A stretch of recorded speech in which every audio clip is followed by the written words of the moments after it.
오늘의 말씀, 교회의 영광, 은사, 그리고 은혜 사랑하는 성도 여러분, 그리고 하나님의 말씀을 사모하는 모든 분들께 주님의 이름으로 문안드립니다.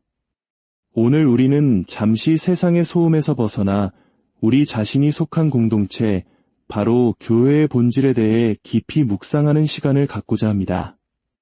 우리가 매주 모이는 이 공간, 우리가 함께 예배하는 이 공동체는 과연 무엇일까요? 단순한 종교적 모임일까요? 아니면 그 이상의 의미를 담고 있을까요? 본격적인 말씀에 들어가기 앞서 여러분의 작은 동참이 이 귀한 복음을 더 널리 전하는 통로가 될 수 있음을 말씀드리고 싶습니다. 지금 이 영상을 주변의 소중한 분들과 나누고 구독과 좋아요로 함께 해주시는 것은 단순히 하나의 콘텐츠를 응원하는 것을 넘어 어두운 세상에 빛을 전하는 귀한 사역에 동참하는 일입니다. 이 말씀을 나누는 모든 분들의 삶과 가정 위에 하나님의 크신 은혜와 평강이 함께 하시기를 기도합니다. 오늘 우리가 함께 나눌 말씀은 베드로전서 2장 4절에서 12절까지의 말씀입니다. 제가 봉독하겠습니다. 사람에게는 버림바가 되었으나 하나님께는 택하심을 입은 보배로운 산 돌이신 예수께 나아가 너희도 산돌같이 신령한 집으로 세워지고 예수 그리스도로 말미암아 하나님이 기쁘게 받으실 신령한 제사를 드릴 거룩한 제사장이 될지니라. 성경에 기록되었으되 보라 내가 택한 보배로운 모퉁이돌을 시온에 두노니 그를 믿는 자는 부끄러움을 당하지 아니하리라 하였으니 그러므로 믿는 너희에게는 보배이나 믿지 아니하는 자에게는 건축자들이 버린 그 돌이 모퉁이의 머릿돌이 되고 또한 부딪히는 돌과 걸려 넘어지게 하는 바위가 되었다 하였느니라. 그들이 말씀을 순종하지 아니하므로 넘어지나니 이는 그들을 이렇게 정하신 것이라. 그러나 너희는 택하신 족속이요 왕같은 제사장들이요 거룩한 나라요 그의 소유가 된 백성이니 이는 너희를 어두운 데서 불러내어 그의 기이한 빛에 들어가게 하신 이의 아름다운 덕을 선포하게 하려 하심이라. 너희가 전에는 백성이 아니더니 이제는 하나님의 백성이요 전에는 긍휼을 얻지 못하였더니 이제는 긍휼을 얻은 자니라. 사랑하는 자들아 거류민과 나그네 같은 너희를 권하노니 영혼을 거슬러 싸우는 육체의 정욕을 제어하라. 너희가 이방인 중에서 행실을 선하게 가져 너희를 악행한다고 비방하는 자들로 하여금 너희 선한 일을 보고 오시는 날에 하나님께 영광을 돌리게 하려 함이라. 아멘. 주님의 말씀입니다. 오늘 본문은 교회가 무엇을 하는지에 대한 이야기가 아니라 교회가 무엇인지 그 본질적인 정체성에 대해 이야기합니다. 바로 교회의 영광, 교회의 은사, 그리고 교회를 움직이는 은혜에 대한 것입니다. 첫째로 교회의 영광에 대해 이야기해 봅시다. 5절은 교회를 향해 이렇게 말합니다. 너희도 산돌같이 신령한 집으로 세워지고 거룩한 제사장이 될지니라. 여기서 신령한 집이란 하나님의 영이 거하시는 성전을 의미합니다. 이 말씀은 출애굽기 시대로 우리를 데려갑니다. 하나님께서 그의 백성을 이집트의 노예 생활에서 기적적으로 구출하신 후 시내산으로 이끄셨습니다. 그리고 그들에게 이렇게 말씀하셨죠. 너희가 모든 민족 중에서 내 소유가 되겠고 너희가 내게 대하여 제사장 나라가 되며 거룩한 백성이 되리라. 오늘 베드로가 교회를 묘사하며 사용한 표현과 놀랍도록 똑같습니다. 이것이 무엇을 의미할까요? 하나님께서는 이스라엘 백성을 구원하신 후 그들이 단지 개인으로만 자신과 관계 맺기를 원치 않으셨습니다. 하나님은 그들이 언약 공동체를 이루어 함께 하나님을 섬기고 서로를 섬기기를 원하셨습니다. 그들이 언약으로 하나가 되었을 때 하나님의 영광이 불과 연기 가운데 시내산에 임했습니다. 성경에서 영광은 하나님의 무한한 위대하심과 능력, 아름다움, 그리고 그분의 임재를 의미합니다. 그 영광의 무게에 신의 산 전체가 진동했습니다. 그런데 오늘 베드로는 놀랍게도 이렇게 선포합니다. 만약 여러분이 하나님의 부르심을 받아 은혜로 구원받고 함께 언약 공동체로 세워지기를 기꺼이 받아들인다면 신의 산에 임했던 바로 그 영광이, 성막과 성전에 머물렀던 바로 그 영광이, 불타는 떨기나무 가운데 나타났던 바로 그 영광이 이제 교회 공동체 가운데 임한다는 것입니다. 이것은 정말 경이로운 약속입니다. 아마 오늘날 많은 그리스도인들은 이 약속의 거대함을 온전히 이해하지 못하고 있을지 모릅니다. 교회가 바로 하나님의 영광이 머무는 장소라는 약속 말입니다. 이 약속은 첫째로 개인적인 약속이 아니라 공동체적인 약속입니다. 우리가 함께 모여 공동체를 이룰 때 하나님께서 우리 가운데 거하십니다. 이것은 우리가 교회 안에서 경험하는 하나님의 영광은 다른 어떤 곳에서도 경험할 수 없는 특별한 방식이라는 뜻입니다. 물론 하나님은 모든 성도들의 마음속에 내주하십니다. 하지만 이스라엘 백성이 함께 언약을 맺었을 때 하나님의 임재가 특별하게 임했던 것처럼 하나님께서는 개인을 대하실 때와는 다른 방식으로 공동체 안에 거하십니다. 어떻게 그럴 수 있을까요? 상식적으로 생각해 봅시다. 우리는 성경을 통해 하나님을 배우고 만날 수 있습니다. 혼자 성경을 읽고 그 뜻을 헤아릴 수도 있겠죠. 하지만 수세기 동안 수많은 믿음의 선배들이 함께 성경을 연구하고 묵상하며 쌓아올린 신학이라는 지혜의 보고, 즉 교회 공동체 안에서 함께 말씀을 나눌 때 우리는 혼자서는 결코 도달할 수 없는 깊이로 말씀을 이해하게 됩니다. 말씀이 우리 안에, 우리가 말씀 안에 더 깊이 뿌리내리게 되는 것입니다.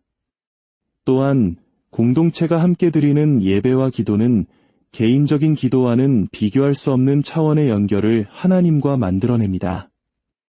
영국의 위대한 설교가였던 마틴 로이드 존스 목사님은 자신의 설교를 녹음하는 것을 처음에는 주저했습니다. 그는 이렇게 말했습니다. 집에서 녹음된 설교를 듣는 것과 하나님의 백성들이 함께 모여 예배하고 기도하는 현장에서 설교자의 순결을 느끼며 말씀을 듣는 경험은 근본적으로 다릅니다. 설교는 상품이 아니라 참여입니다. 그의 말은 옳습니다. 어떤 분들은 그것이 단지 심리적인 효과일 뿐이라고 말할지도 모릅니다. 물론 함께 모여 예배할 때 심리적인 감동이 더 클 수 있습니다. 하지만 근본적인 이유는 신학적입니다. 하나님의 영광은 다른 어떤 곳이 아닌 바로 그분의 백성, 그분의 공동체 안에 거하시기 때문입니다. 만약 여러분이 나는 굳이 교회에 나가지 않아도 인터넷으로 설교를 들으며 충분히 신앙생활을 할 수 있어라고 생각한다면, 혹은 교회에 가끔 출석해서 설교만 듣고 굳이 공동체의 일원이 되어 헌신하고 싶지는 않아라고 생각한다면 여러분은 틀렸습니다. 그 이유는 심리적인 것이 아니라 궁극적으로 신학적인 것입니다. 교회는 단순히 인간적인 기관이 아닙니다. 물론 교회에는 흠 많고 연약한 인간들이 모여 있습니다. 하지만 교회는 예수 그리스도께서 친히 세우신 유일한 기관이며 하나님의 영광과 성령이 거하시는 유일한 공동체입니다.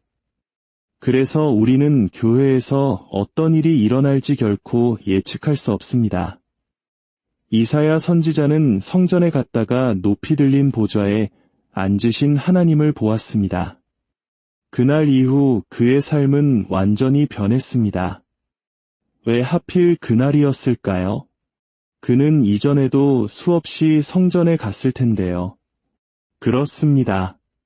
성전은 인간 제사장들이 인간적인 제사를 드리는 인간적인 공간이었지만 동시에 하나님이 거하시는 신적인 공간이기도 했습니다. 우리는 언제 하나님께서 그 영광을 드러내실지 알 수 없습니다. 도마는 제자들의 모임에 한 번 빠졌다가 부활하신 예수님을 만나지 못했습니다. 이야기의 교훈은 분명합니다.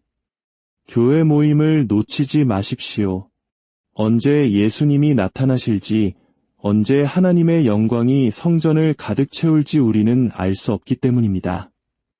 역사가 그것을 증명합니다. 1900년대 초 한국 땅의 기독교인 비율은 1%도 채 되지 않았습니다. 하지만 1907년 평양에서 시작된 대부흥 운동의 불길은 순식간에 전국으로 퍼져나갔습니다. 암흑과 절망의 시대에 교회는 이 민족의 희망이 되었습니다. 하나님의 영광이 이 땅의 교회들 위에 임했고 한 세기가 채 지나기도 전에 한국은 세계가 주목하는 기독교 국가로 성장했습니다. 이것은 인간의 힘으로 이룰 수 있는 일이 아닙니다. 하나님의 영광이 교회를 통해 나타난 것입니다. 그러니 작은 야망을 버리고 눈을 들어 하늘을 보십시오. 그리고 이사야처럼 기도하십시오. 주여, 원하건대 주는 하늘을 가르고 강림하시고 주 앞에서 산들이 진동하기를. 둘째로, 교회의 은사에 대해 이야기해 봅시다. 베드로는 모든 그리스도인들을 향해 여러분은 왕같은 제사장입니다. 라고 말합니다. 제사장을 가지고 있다가 아니라 여러분이 바로 제사장이다라고 말합니다. 이것이 고대 사회에서 얼마나 혁명적인 선언이었는지 아십니까? 고대 모든 문화권의 사람들은 신과 인간 사이에는 건널 수 없는 간격이 있다고 믿었고 그 간격을 메워주는 영적인 엘리트, 즉 제사장이 필요하다고 생각했습니다. 그들은 자신들이 직접 신 앞에 나아갈 만큼 거룩하지도 지식이 있지도 않다고 믿었기 때문입니다. 하지만 기독교는 달랐습니다. 로마인들은 초대교회 그리스도인들을 이해할 수 없었습니다. 그들이 물었습니다. 너희의 성전은 어디에 있는가? 그리스도인들은 답했습니다. 예수님이 우리의 성전이십니다. 너희의 제사장은 누구인가? 예수님이 우리의 대제사장이십니다. 너희는 어떤 제물을 바치는가? 예수님께서 우리를 위한 단 한 번의 영원한 제물이 되셨습니다. 세상에 이런 종교는 없었습니다. 예수님께서 우리의 유일한 성전이요, 제사장이요, 제물이 되셨다는 것은 이제 그분을 믿는 모든 자들 역시 성전이요, 제사장이 되었다는 것을 의미합니다. 9절을 자세히 보십시오. 너희는 택하신 족속이요, 왕같은 제사장들이요. 그의 아름다운 덕을 선포하게 하려 하심이라. 누가 하나님의 덕을 선포합니까? 바로 선지자입니다. 이제 모든 그리스도인이 선지자입니다. 또한 우리는 제사장이며 왕같은 존재입니다. 모든 그리스도인은 사역을 위한 성령의 은사를 받았습니다. 어떤 이는 선지자적 은사로 담대하게 복음을 선포하고 어떤 이는 제사장적 은사로 따뜻하게 복음을 삶으로 살아내며 사람들을 섬기고 어떤 이는 왕적인 은사로 이 모든 사역이 잘 이루어지도록 지혜롭게 조직하고 이끕니다. 이제 더 이상 영적인 엘리트는 없습니다. 우리 모두가 하나님의 부르심을 받은 사역자입니다.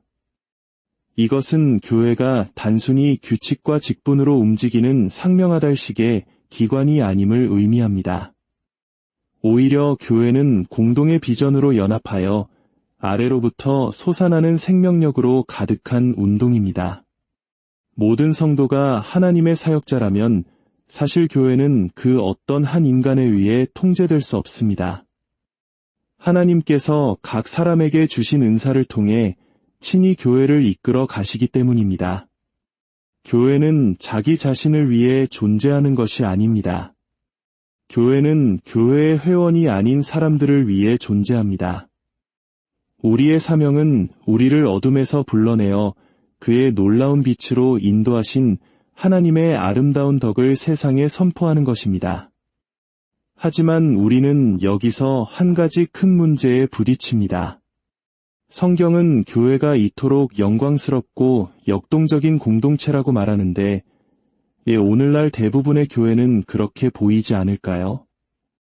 왜 많은 교회가 생명력을 잃고 마치 친목클럽이나 경직된 기관처럼 보일까요?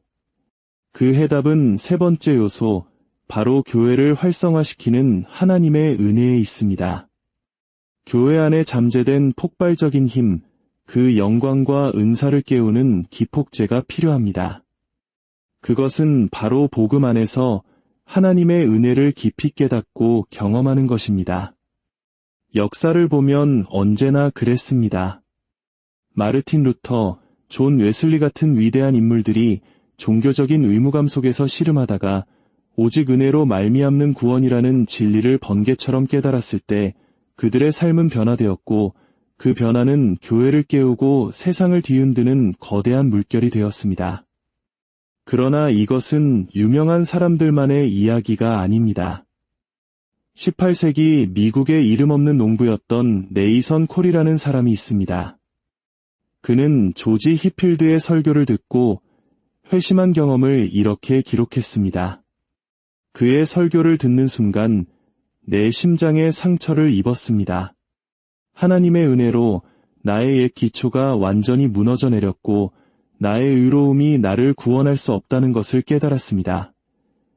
아마 그도 그전까지는 교회에 다니며 자신이 기독교인이라고 생각했을 것입니다. 하지만 하나님의 순전한 은혜를 깨달았을 때 그의 삶은 경이로움으로 가득 차게 되었습니다. 교회의 목적은 바로 이것입니다.